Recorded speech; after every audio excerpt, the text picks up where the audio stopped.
Hey, what's up, Unbroken Nation? Hope that you're doing well wherever you are in the world today. Very excited to be back with you with another episode with my guest, Chris Sherwin, who is a business and entrepreneur coach. Chris, my friend, how are you today? What is happening in your world? Oh, Michael, thank you so much for having me. I'm so excited to start getting on some of these shows like yours and start spreading the word. Everything's going good, just doing my thing. Out there trying to educate people and grow myself and kind of get the word out there. And that's really about it. How about you? How's work going with you? Yeah, man.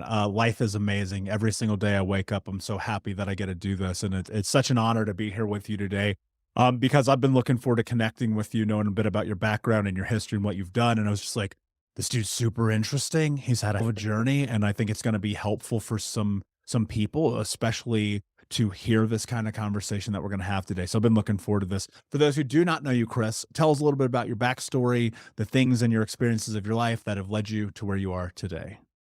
Oh my God. Okay, so that could be a show, or a therapy session, one of the two. Either Um, way. but yeah, I grew up Chicago, middle class family. Dad was a teacher, mom was a nurse, and kind of grew up just in a normal household. Strong Polish background, hardworking, that kind of stuff. And I guess I knew from kind of a young age, I knew two things. One thing is I wanted to go in law enforcement, and the second thing is I did not want to live on a, from a financial perspective that my parents did. Now, everybody kind of says, "Well, my house was full of love. We went on vacations. My parents have been married 50 years. Emulate their marriage was the goal." And it was just from a financial background. I just remember like my mom and dad back in the day, you didn't have to sign a check. And when you sent it to the electric company, they couldn't cash it. So they call you, "Hey, Mr. Sherwin, you forgot to sign your check." And you're like, "Oh my God, I'm so it would buy us 10 days for electric. So we really didn't have a lot of money. But I knew those were 2 goals in my life, and I knew that young. So, at the age of 10, I started hustling, regular stuff, shoveling snow, cutting grass, getting people to work for me, that kind of stuff. And then just throughout the years, I just kind of just knew that education for me was a big deal. And then so I go through normal teens, football, baseball, basketball, girls, friends, the whole everything normal. And, then I went to school. I went to college and, went to college, got done with a couple degrees in 3.5 years because I really wanted to get out and get into the working world. And I was working the whole time through doing my hustle, got my master's, and I just started getting job good job after good job. People would call me, I would network, and I started getting job after job. But all deep down, I knew those two goals were to work in law enforcement to help people, but yet not be broke. And that was that's a very, very, very tough gap to close. Well, anyway, I was a chief financial officer for a company, and we had a domestic situation one day. Officers came in, handled their business, did a great job, and I knew that's what I wanted to do. So 2 weeks later, I started applying, got my first police job, quit my CFO job, which basically my first year salary as a cop was um, my annual bonus at the previous company. So, um, and my wife and I talked. She thought I was absolutely crazy. She just said the only thing she wants to do is, she wants to stay home and raise the children. So make it work. So I go to the academy, I get on the street, start doing my thing. And like every cop, I start working part time. And then with my business background, I'm like, hey, I could do this, security better, cheaper, and and more efficient. So hence I started my security business and I was blessed. It took off, did well. Meanwhile, working on the streets, having um, my entrepreneurial mindset, working my business and reaching my goals, by doing them both. A lot of work, but it's very self satisfying. I'm a very goal oriented person. Over the years, doing it all, doing both those things, living my dream, living my goal, and decided to retire out of Illinois. Retired as a policeman out of Illinois, came down to Florida. I'm a policeman here now, and um, during this whole transition, I kind of thought to myself, like, hey, I could help other people do stuff. from an entrepreneur life mindset, because people always still say like, "Oh, how did you do it?" or whatever. And to me, it was like, well, I just did it. I mean, I didn't really think about it. I knew where I wanted to Mhm. go, so I just did it. And anyway, so that's kind of like where the whole birth of the life coaching thing came on. And then during this whole time, there was a couple of things that we'll probably get into later in more detail that happened in my police career that kind of all came together with this whole George Floyd thing, Michael Brown, George Floyd, and being on the street, boots on the ground in all kinds of different neighborhoods, talking to all kinds of different people. There was a huge disconnect, a huge disconnect. So I started a podcast called Three Cops Talk with the two of my friends that were policemen, and we just started putting out, I guess, positive, truthful, hurtful, meaningful, gainful information for people to really realize what the world is like and how we can bring our worlds together and stop the nonsense. So that was kind of like all in my journey, and basically here I am today. Yeah, that's quite the journey, man. It's really interesting because I think that especially in the society and the world we live in, especially in America, and this is an international show, people around the world listen. There is such a conflict right now in this country between law enforcement and civilians. And I think Right, it's dangerous in a lot of ways. And I think one of the unfortunate things, and I'm sure of 20 years of experience, you would agree, it probably comes down to lack of training, lack of funding, the huge amount of pressure you guys are under, so on and so forth. And I remember when and I don't know if I've ever said this on the show, when the movement around Black Lives Matter first started happening, obviously as someone who is of color, it was really important for me to go march, be in the streets. I had a petition that got over 500,000 signatures to end racism in America on change.org. Like I was on the news talking about these things, and I shared this story one day. When I was when I was 8 years old, my stepfather, who dude, was just the most abusive man you could ever imagine, was mhm, just kicking the out of me and my brothers, and my grandmother had happened to come home, or to our house. Well, she didn't live with us, and we're just, like, huddled up in this corner crying, covered in bruises, covered in marks, like, the whole thing, and that day, she called the police, and I really, to this day, I truly believe that had they not shown up, I probably wouldn't be talking to you, right? mhm, And I posted that, and dude, people flamed me. They right, destroyed me for sharing this experience where I'm like, not look, not all people in personal development are good. Not all cops are good. Not all sure, everybody's good. Like there's gonna be some bad people in the world. What do you think? And I'm just going straight to this because it matters to me, sure. and this is why I wanted to have you on the show. How do we bridge this gap as a society between this conversation about all cops are bastards, which I do not agree with. Some are, I'm a bastard sometimes, Right, everybody is, sure. right? How do you bridge that gap between that and people who just they want safety, they want protection, but we live in such a polarizing country right now. I don't think we can even have this conversation. Well, the problem is that we have to have the conversation, and I think to bridge the gap, you have to have the conversations, and you have to have some type of media, whether it's because let's face it, the news isn't going to do it. No, You it's have to not. have some type of right. You have to have some type of media or some type of venue to get out there. Like so here's a perfect story. So kind of the way this started is I have a business coach and we started talking. We were talking about the podcast and stuff like that. And he told me a story about the bass player that he's in a band. Bass player is a black guy. And they started talking about this. And the bass player told my business coach that how he feels going to a Jewel, which is a grocery store, as a black guy. So my coach is telling me this, and I'm like, how do you feel that way? You're a guy going to a grocery store. That's the way I look at it. I mean, you're just a guy going to a grocery store. So we got into this long conversation, and it kind of never realized to me that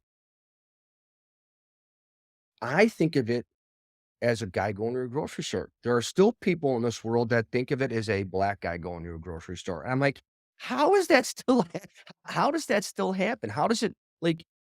I just and I don't get it. And like when I answer a radio call, I don't get on the radio and say, "Hey, are they white? Are they black? Are they Hispanic?" No, these people are in trouble, whoever it is, and they need help, and you go.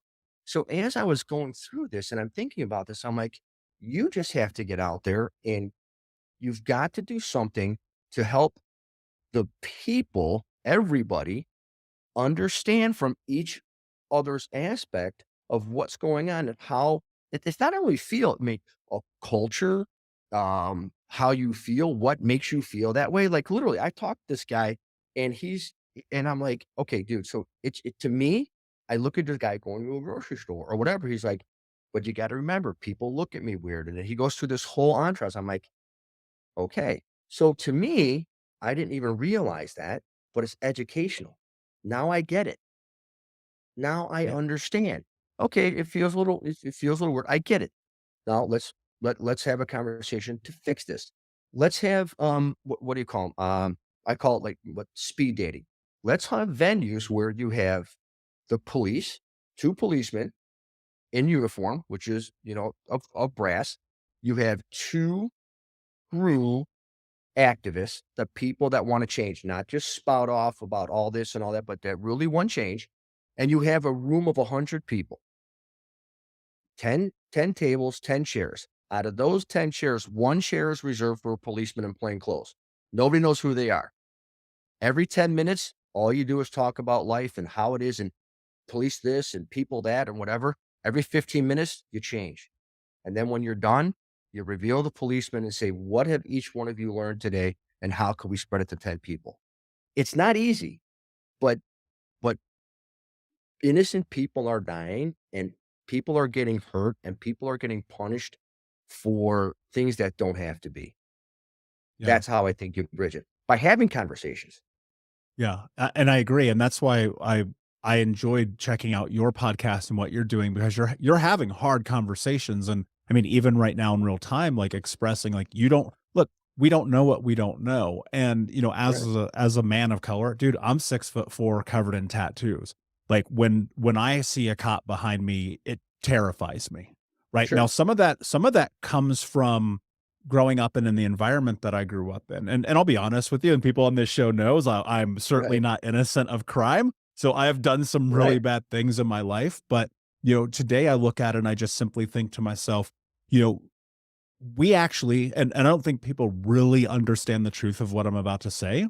We live in the safest time in the history of the world. It's Right. never been a safer time to be alive, but we also live in the most media fueled time in the history of the world. So Right. anytime anyone ever does anything bad, it's highlighted, it's escalated to the point where everyone starts to show up and wave their flag against whatever that thing is. It's like, but we're also human. I think one of the bigger disconnects is just understanding some of the foundations of police work, understanding that this country is built on slavery. And I mean, obviously, that's a very deep in depth conversation that I don't know we necessarily Sure. need to go in right now. But I think you hit it right on the head. It's so much about the willingness to have the conversation. Like I fully anticipate just by having you on the show, there's going to be people who are going to be pissed off at me. But I think it's important because I look at the fact that we have to come together and we have to talk about incredibly difficult things, which is the foundation and the baseline of this show. So, Chris, as you go through this journey and as you're stepping deeper into having these candid conversations, from just a police perspective and your if you put your police hat on for a moment, what do you think is the most eye-opening thing that you've learned about yourself in doing this work? People could change. Mm, People could change. I mean, I grew up, my relatives are Polish and they came, in the 50s and the 60s and all that, interracial rioting and stuff and how people felt about whatever. And you kind of, and you grow up in that environment. Um, and you kind of, I've learned to change. I've learned to, let people be people. And here's a perfect example. I mean, I grew up Catholic, very homophobic back then. Oh my God, it was frowned upon or whatever. And then as I get into police work, you go to homes where it's a homosexual couple with children, which back in the day it was like, oh my God, it's like, but as you learn, they are probably they're just parents. It doesn't matter. And I go to heterosexuals where they knock the crap out of their kids. Kids are bleeding from the eyes, punched in the face, cut, dipped in, hot boiling water. And And growing up, it was, homosexuals are bad and they can't be parents and blah, blah, blah. And then I've learned over time that they just want to be parents. They're just parents. And there are good and there are bad, and people are people. So I think what I've learned is that I don't care who you are, what you did, what you've done in your past. It doesn't matter. If you truly want to change, people can change. That's been my biggest lesson. Yeah.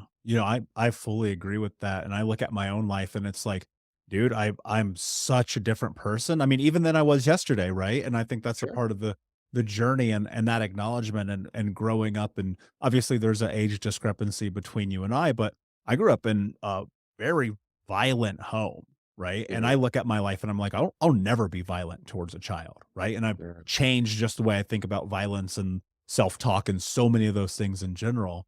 When people, I wanna switch gears and go a little bit deeper into a conversation, because you mentioned something that I think will probably shake people a little bit, and it's thinking about walking into these homes of these abused children, right? Now, obviously, the framework and the baseline of this show is to help give people tools to overcome those awful experiences. We don't know each other that well, but I'll share one with you. When I was 4 years old, my mother, who was a drug addict, she actually cut off my right index finger, right? And so growing up in an environment like that, it really shaped who I am. And now obviously it's shaped me where I use that as a story to help empower people. It doesn't destroy my life every day like it used to. Right. But when you're operating, what are some of the signs that people can look for if kids are in danger, if we need to have intervention from the police or from public service? Well, first, I'd like to I'm so sorry you had to go through that because I've seen that throughout my years, and it's devastating, and I'm so glad that you've, come to term with it and grew and are using that story to help other people because it's probably one of the most devastating calls.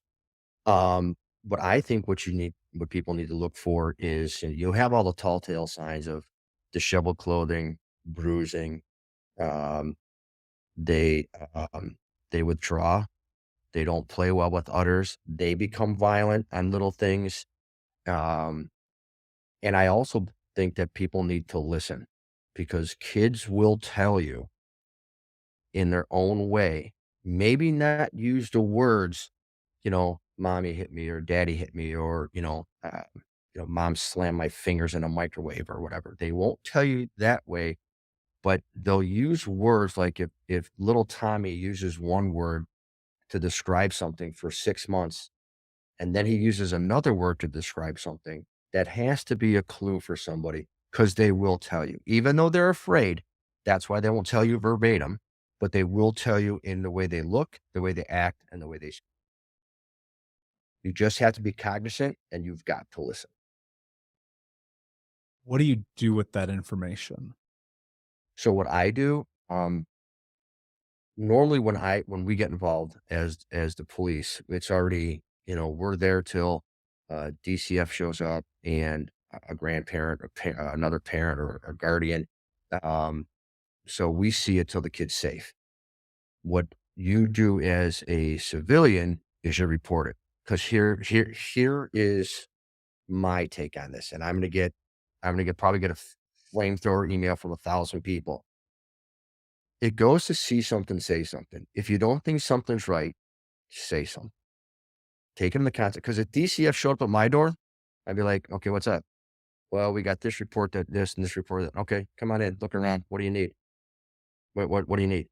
"Okay." It takes 5 minutes, and then it can go away, alright? Um, but you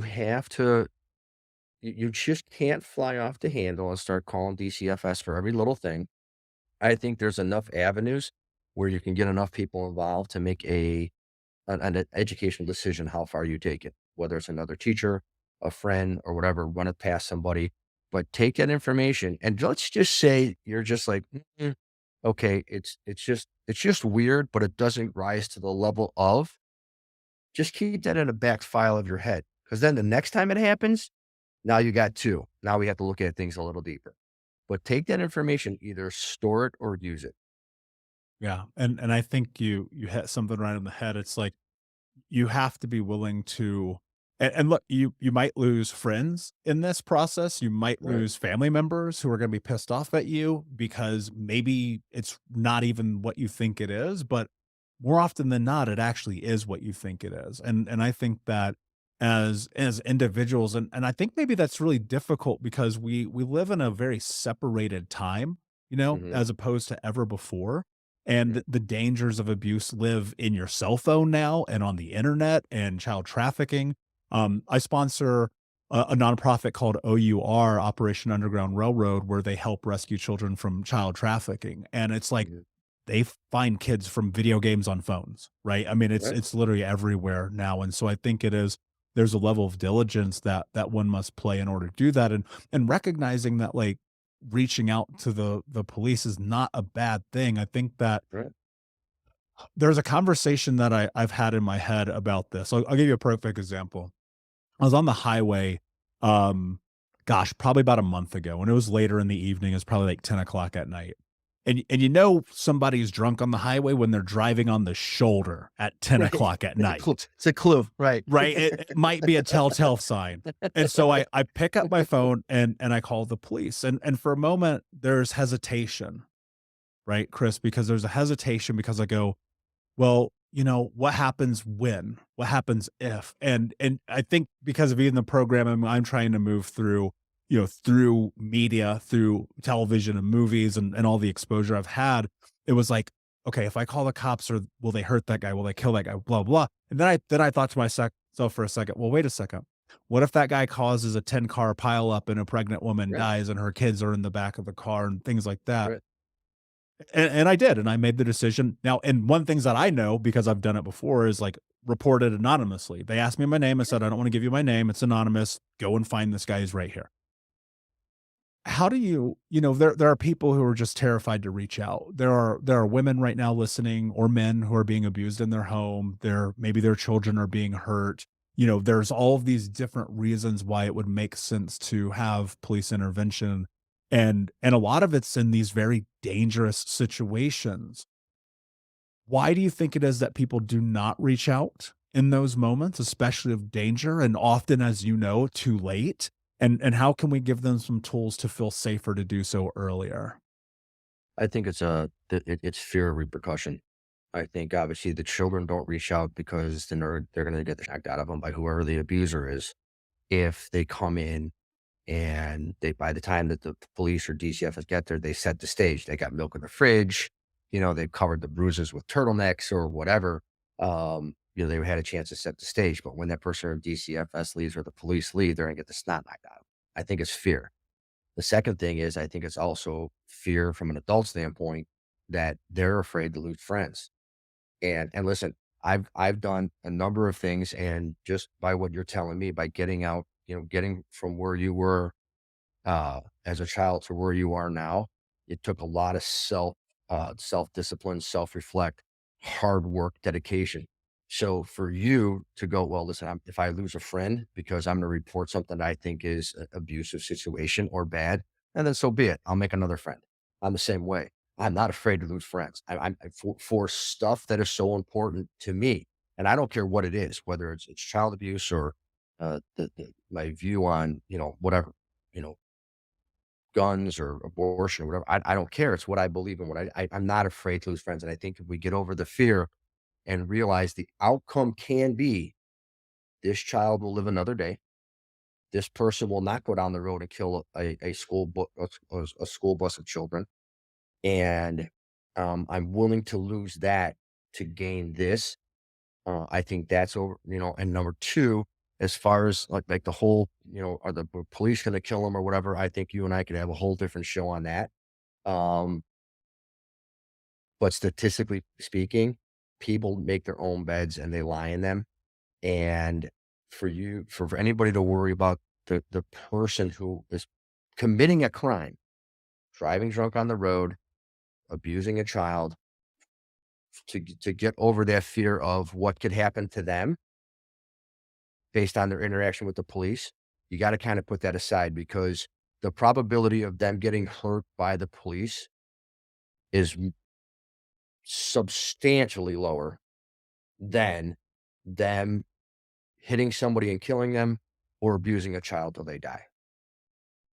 Yeah, and 1 in 5 children die in their home today. Yep, yep. And that's a like, even saying that stat just gave me the chills, man, because it's disgusting. It And is. and I It think is. I It is. think about the truth that we can come together and we can create change and we can heal and we can help each other be better human beings. But As we look at it go this in way a too, please. not to interrupt, but look at it this way. As policemen, and I think just as a human race, we should and I do, take an oath to defend people that can't defend themselves. Adults, um, whomever. But ultimately, a child who is extremely defenseless, that doesn't even can't even use words, that is so powerful inside me to make sure that they are defended and they are able to grow as best they can into the best pillars of society. That just it gives me a lot of motivation. What about that drives you? I think what the thing that drives me the most is I just never did like bullies. And I don't care if, you're picking on somebody because they don't dress the same way, they can't defend themselves because they come from a poor family, a black family, Hispanic family, I've seen it all. Interracial marriages, your shoes are too big, your pants are too short, you don't have the same purse. I've seen it all, and for me, I just don't like bullies. I just don't, because everybody is their own individual and should be able to live the way they want to live.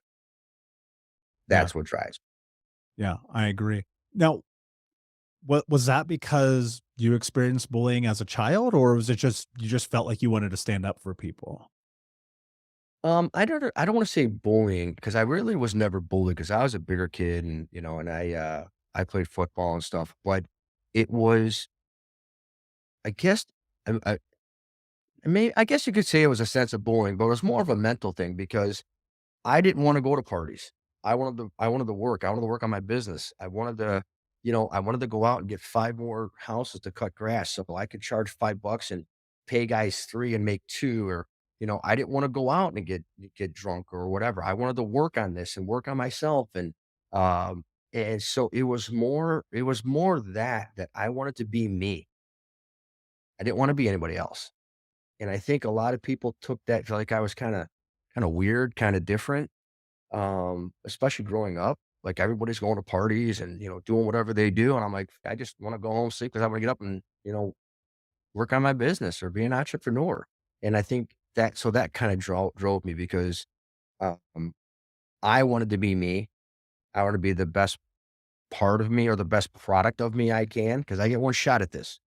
And I think that for me kinda drove me through high school 'cause and again, if you wanna call it bullying, it was like mental bullying, but, I mean, obviously never beat me up or whatever, but, I think that's what kinda gave me my drive to, like, let people be who they are. They get one shot at this, and let them do it the way they want.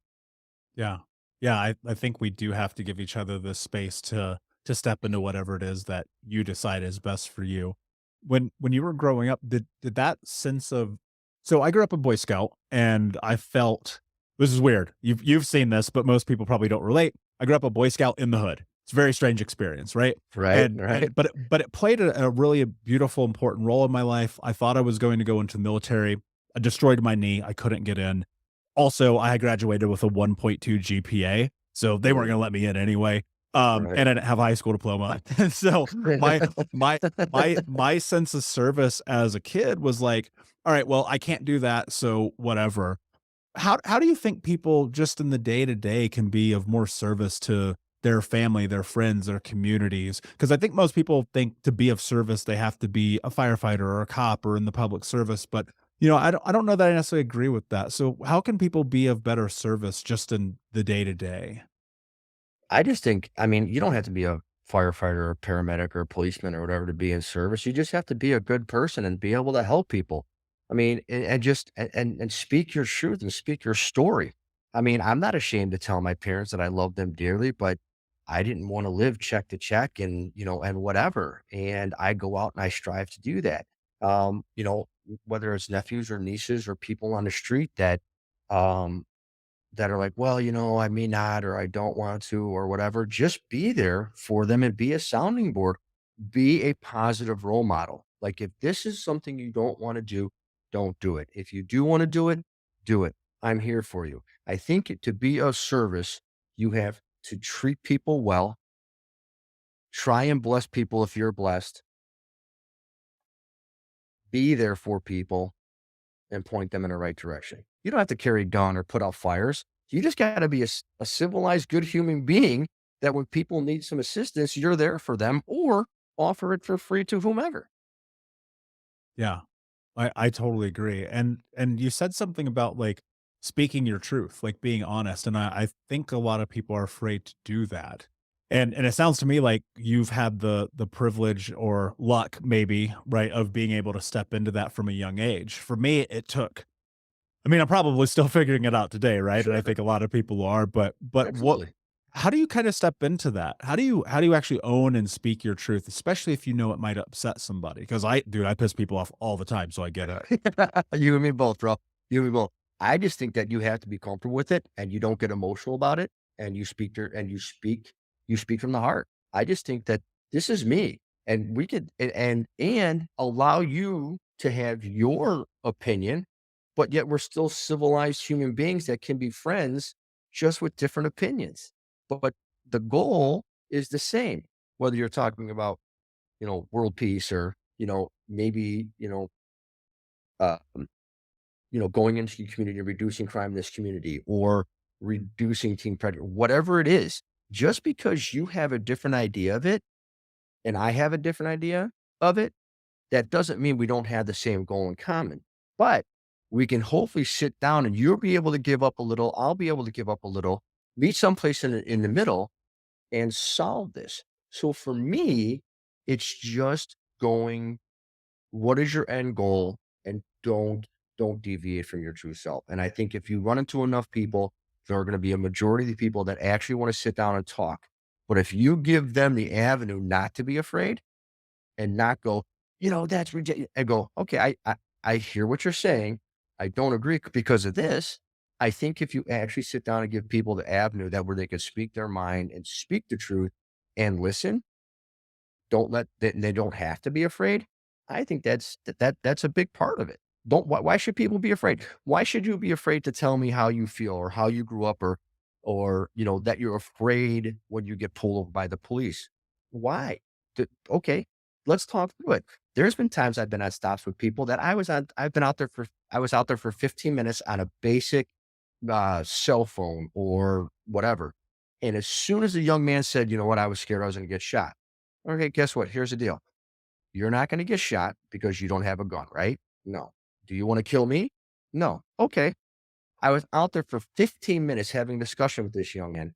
And by the time we were done, we shook hands. He had my personal cell phone number. Now, that young man is going to go out and talk to 10 other people about, hey, I understand that why you're scared. I get it. But here's what you could do and tell your friends to do this, and it'll all go a lot smoother. So I take 10 minutes out of my day to help to ease somebody's fear. Now, guess what? The next policeman he talks to, if he's afraid of something, he'll have a conversation with him. Yeah, that's powerful, and I do think it's community based, right? And it's conversational, and it's about the willingness to have hard conversations. I mean, that's Right. literally why you're here right now, because I want to have a hard conversation. And I know this conversation is hard because we're talking about child abuse and we're talking about being a police. We're talking about this huge discrepancy between both of our worlds. I mean, like you look at this and it's I think constantly, especially when it comes to the show, I'm like, I want to not only understand for me, but I want this audience and I want the people who consume this to just think about the possibility that maybe what we believe isn't true. And we live in a country. I don't know if you've ever read Mindset by Carol Dweck, but it's arguably the greatest book ever written. And we live in a country, especially in the United States, in which everyone is so like standing on their hill about something specifically. And it's like, Right. wait a second, that's the ultimate fixed mindset. It's the ultimate fixed mindset to pigeonhole people into something because of how they look, how they talk, how they act, their career, what it is that they do, as opposed to just realize like there's 8 billion people on Right. planet Earth. We're not Right. going to agree with each other on everything. Chris, I'm Right. sure you and I probably don't agree on a lot of things, but we probably agree on a Sure. lot of things. And I think it's in Right. the discourse in which we can figure that out. One of the things I was curious that I want to kind of go back to as we progress in the conversation that I thought was really interesting. And I think that this holds true for a lot of people. They want to be of public service. I have many friends who are teachers who are amazing people. I have friends who are police officers who are amazing people. I have friends, and my little brother is right now, he just literally today texted me right before this conversation that he passed his test for the Indianapolis Fire Department and he wants to be Sweet. of service. And I'm super excited about that. And I love everyone who wants to be of service. I don't love that they're poor. And Right. so one of the Right. things that Right. I want to go Right. into is, you know, you talked about this idea that you're able Mhm. to be entrepreneurial and have this job and build wealth in your life and not have to suffer through, hey, we didn't sign the check so we get electricity for 10 days. One of my Right. big missions in life is to empower people with the tools also to not live in poverty. And as inflation goes up and as cost of goods go up, like this ain't slowing down. And we Right. need ways for people to become financially stable, often independently of their career of choice. So what I'm really curious about for really everyone is how do you kind of step into that arena where you're able to both have this career and this thing that you're driven by, but also go and build something else to create financial stability in your life? Well, I think it starts off with a goal and a passion. Like what and my father gave me the best advice when I was growing up. And he said to be the person you want to be, figure out what you don't want to be Mm, and be what you want to be and do what you want to do. And that's kind of like where I took that from because I didn't want to do these things. So what is my avenue? What's the reverse engineering to do it? And that's what I did. Fear is the second thing. Trust me. I had a child on the way, house, mortgage, cars, married. And when I decided to be a policeman and then start this large entrepreneur journey and make that leap. Um, but I just had to take it in perspective. I had to work and then come home and work and then, make time for my family and everything. I just think if you do it in a systematic manner where you can devote a little bit to everything. And I well, not even a little bit, but if you sit down with your own self or your partner and just say, hey, look at this is what I want to do, this is where I'm gonna go. We have to set a schedule and you truly want it and you don't give up and you don't let fear take over, I think you'll do it. Now, don't get me wrong, it may not be in, like, look, I just started my coaching business. Do I know if that this is going to take off? No, I don't. But you know what? It's something that I thought I could be of service and something I'm very passionate about to help people become successful, just like you, just to not live in poverty. Maybe I could help. Guess what? I'm going to give it a shot. I think if if you go out there and you try, and trust me, you will fail. Things are not going to work out. Now, I'm not talking about failing where you're going to lose your house, your car, or whatever, as long as you set it up right. But stuff is not going to take off as fast or whatever. Just keep going. If it's really something you want, and you're passionate about, just keep going. Fear is gonna be there. It's just and I don't care what you do, where you go. Coming on this podcast, I'm fearful. Going to hit the next house, I'm fearful. Starting this other business, I'm fearful. I mean, so things are fearful, but you just have to meet them head on as best you can and do it. yeah. Where do you think that support plays a role in this? Like, where do you I think most people think they have to do this stuff on their own, right? For you, what does that mean? I mean, I for support, I think for me, it's for my wife. My wife doesn't really have an entrepreneurial mindset, but she knows that I got to be me.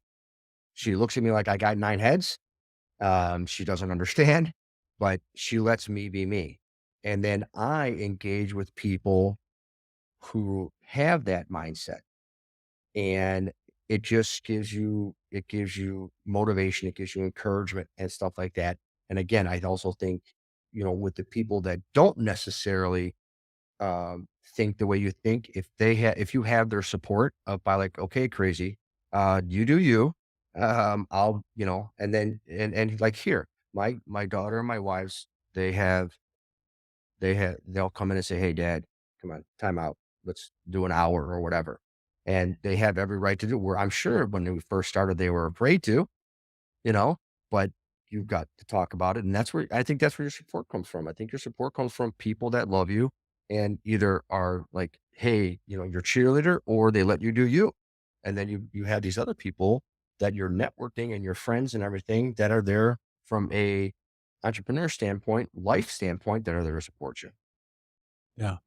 And it sounds to me like so much about that is about community, right? And coming Yes. together and recognizing that, at least for me, and this is what I think about every single day is like I can't do any of this on my own, right? Right. And I can't have hard conversations without having the supportive people who are willing to sit down across from me and have the hard conversation. And it's so reciprocal because you know what? I think we often feel like we're on an island, right? We're by Mhm. ourselves. Nobody gets us. Nobody understands. It's like, well, that's actually not as true as you want to believe it is. Right. It, Right. it's really fascinating how supportive people will be. I mean, because you think about sitting down and getting into the real truth about life, and it's like we're all trying to figure this out together.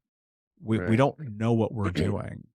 Right, and I just think support also comes from being able to sit down and have this conversation, because I'm all right, let's just take, I'm boots on the ground. I see that there is a majority of crime and, babies being born without fathers in the Black community, okay? A lot of recidivism for people going back to jail. Well, let's just take jail. Well listen, we build road, and this is from a guy who doesn't know, I've learned about the culture, but I'm not in the culture. Well, listen, if we know that people go to jail, black men go back to jail more often than most people. Well, then why don't we set up a program? We build roads, right? You get 300 men that are in jail, and you teach them to build a road. They go out there, they work with these companies, they do their time, they do their time, they get up to at work at 5, they go out, they learn to build roads, they come back at 6, they get paid $30 an hour just like anybody else. Every week they sit down and with a financial person and they're like, okay, you made $500. And I don't care what the numbers are. It costs you $1 a week to stay in the county jail. It costs you $2 because you have children. It costs you $3 for food. This, that, okay. At the end, this is what you have and this is what you should go do. Okay. Then when they get out, these young men have a skill. They have they feel better about themselves that they don't have to go do crime to survive. Now, are they going to go build roads? Who knows? But guess what? Now, if they go work at Best Buy or they go work at Jewel, or they want to go to school because they know what can happen. Why aren't we doing that again? This is just something we know where the problems are, and I think by having the hard conversations with people that you don't know about, like, why can't we fix this? Because to me, any problems could be fixed because there's always a solution. Why are we not get? Why is it? And again, this could be a whole nother show, but I think the support also comes from conflict, where we can have that conversation, and guess what? When we're done, there's a solution to the problem, You because know, you and would know more about stuff than I would in some aspects, right? yeah, well, and there are people who are making strides at doing exactly what you're talking about, and there are people who are attempting to create massive change in the world. But and again, I think this is a long conversation that Right, probably is best suited on another venue. But you look right, at the prison industrial system. My uncle, who is a white man, is in prison for life, three strike right, rule, gone forever, right, right? And it's like right. his life is forever away because of his decisions and also because of the lack of education, the lack of resources Sure. and tools and supplies and drugs in this country and addiction and pharmaceuticals and the list goes Right. on and on and on. And I wish it were as easy as just sitting down and be like, oh, this is the idea, let's go execute against it. But there are environments and I think it would be dismissive not to say that the for some people the cards are stacked against them. Statistically, me personally, I should be dead or in jail. Period. Yes. Period. Okay. And Right. and I'm not, and that only comes from decisions that I've made. A little bit of luck too, not just to be straight up, but mainly because of decisions. And I think about if we can empower people and let them know that there's another way, And again, that's just like this conversation. We're having Yep. a discourse about another way to think about it because I don't But want people to be in fear. that's what I'm saying, Michael. I'm saying that you you made choices and decisions. And I'll tell you what, I don't believe in luck. I don't. I Mm, believe in the fact that you made the choices to create your luck. Okay. It doesn't, it's you did that. Okay. You made the right choices and were you in the right place at the right time sometimes? Sure. But guess what? That was by your choices and your decisions. But I digress. Anyway, but you did it. Why are we not like you and I? Why are we not sitting down with people who can make better decisions because you lived it? I've seen it. I have ideas. You have ideas and getting these venues out there. But what do we see? 52 shot in Chicago, 72 shot here, you know, uh, looting and rioting and all this stuff. Why do we see the problems and no solutions? And listen, we're not going to get it done with one conversation, but guess what? You and I sit down and we had this conversation. We're not gonna we're not gonna solve it, but guess what? We're gonna have a basis to start addressing one issue. I don't care what that issue is, whatever it is. We have a basis to start an issue. I understand you, you understand me. People see the proof that you did it. Bro, you had all the card stats against you, bro. I mean, like you said, you should be in jail or dead. Everything was stacked against you, Michael, but you came through. But that story needs to be told. And that story needs to be told on a bigger level. That story needs to be told where you're looking at it through a policeman's eyes so you could further, and that's what I'm saying. It's there. But I think that what needs to be embraced is that people can't, and this can change. It's not going to be easy, but I think the fear of, well, this can't change, or if I go up and shake a policeman's hand, or if I go out to lunch with Michael or whatever, that I'm going to be viewed this way or that way. I don't give a 'Cause guess what? I get up in the morning, I thank God for a blessed day, I'm above ground and not in jail. I go out and I do my thing. I come home, take care of my family, be a good friend, be a good father, be a good person, try and make somebody else's day better. I thank God for the full day and I go to bed.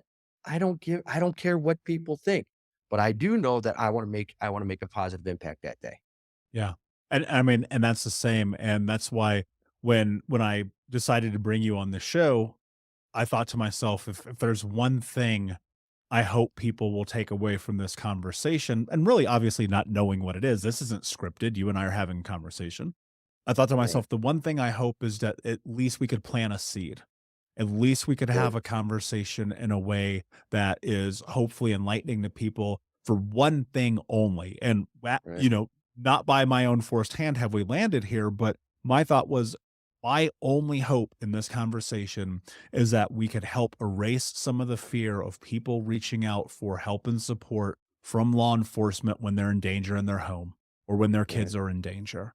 And my right. hope is that that's the one thing they take away. The conversation about the other elements, dude, we're gonna need a long time to get into them. Right, But right, my hope is today that the person listening right now whose child is being abused, or the wife that's being hurt, or the husband that's being abused, because men get abused too, right? sure, Is that they'll be willing to pick up the phone for support, whether it's law enforcement or someone else to help in that situation. My right, and last I before wanna I say one more go I ahead. wanna say one more thing with that. Don't just stop at your local, police or your local, abuse places or, your police. There's federal, county, state. There are more venues that you can call if you feel that you are abused and you're not getting the satisfaction from a local government.